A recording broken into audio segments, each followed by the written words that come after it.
को मजबूत करें। और आज तो सिर्फ 10% बहुजन समाज के लोग जाग उठे हैं।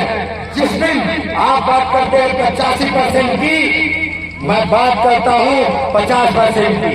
जिस दिन 50% बहुजन समाज के लोग एक साथ हुंकार भरेंगे तो इन 15% वालों को छुपने की भी जगह नहीं मिलेगी, ये याद रखिएगा।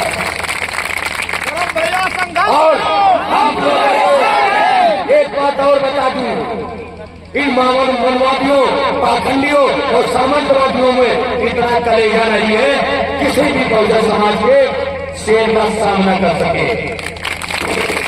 ये हमारे भाइयों को हमारे ही भाइयों से लड़ाने का काम करते हैं, क्योंकि उनके अंदर इतनी क्षमता नहीं है कि वो आपका मुकाबला कर सके। और आप लोग अपनी ताकत को जानो और पहचानो, अपने महापुरुषों को याद करो। हमारे महापुरुषों ने अच्छे अच्छे सिकंदरों को इस देश की बॉर्डर से बाहर खदेड़ा है और इन मनवादियों में इनकी औकात ही क्या है।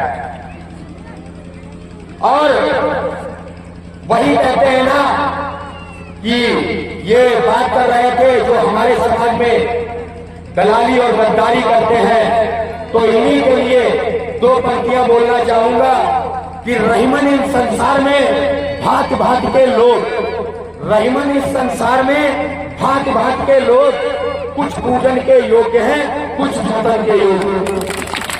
जो हमारे समाज में ही रहते और हमारे समाज का ही गर्दन काटने का काम करें तो वो भैया पूजने के योग्य है या झूठों के योग्य।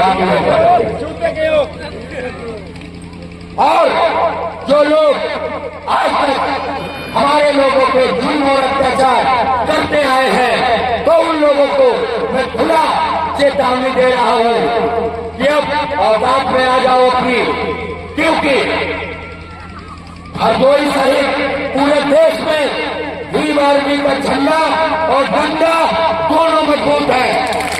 जब जरूरत होगी हमें झंडे की तो झंडे के दम पे हम सरकार बनाएंगे, और जिस दिन जरूरत पड़ी डंडे की तो डंडे से भी हम तुम्हें जवाब देंगे, ये याद रखिएगा।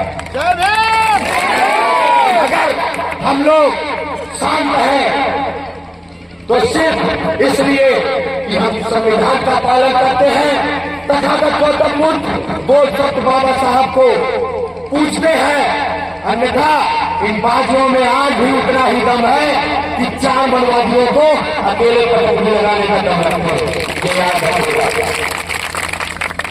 क्योंकि हमारे बहुजन समाज के लोगों ने अनेकों लड़ाइयां लड़ी है और अनेक तरीके से हमारे देश को अपने पसीने और खून से सींचा है।